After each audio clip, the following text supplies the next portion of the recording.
Hey everyone, Bitcoin and all monies are constantly trying to spread. The siren song of everything you could possibly spend money on is constantly trying to separate you from your Bitcoin. Now, that's a good thing if the siren song is being listened to by someone else, and a bad thing if you are listening to that siren song.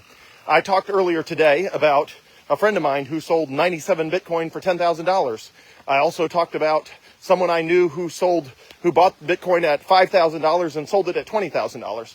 So the good thing about a money is it does spread. Ultimately, a good money like Bitcoin wants to be in the hands of everybody.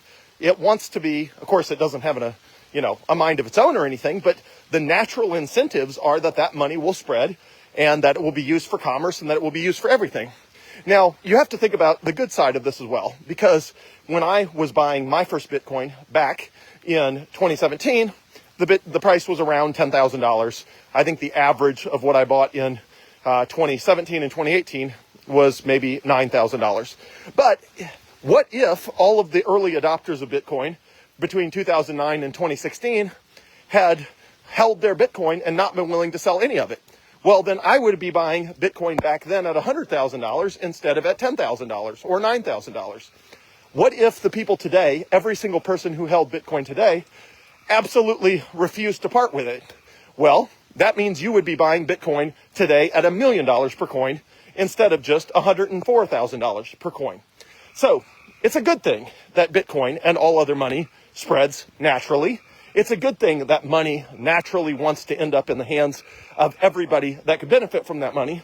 But you have to understand the same incentives that are making people sell Bitcoin to you are going to kick in and encourage you to part with your Bitcoin in the future for something you want.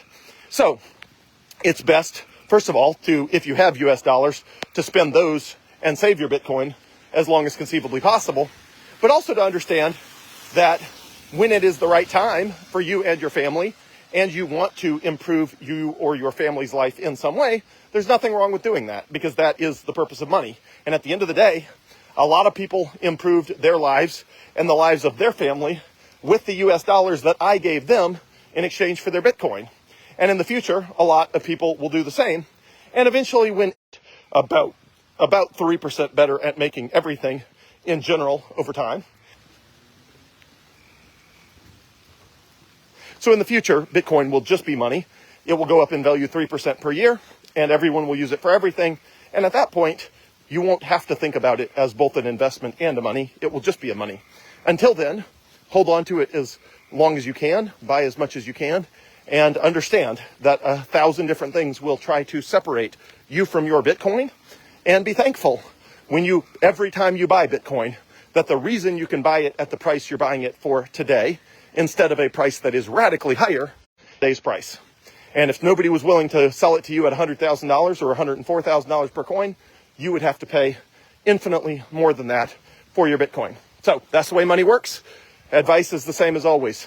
Buy as much Bitcoin as you can, hold on to it as long as conceivably possible, and use that to supercharge your finances, achieve financial freedom. And if your goal is generational wealth for your family, then do that too. Stay safe out there, everyone, and have a great night.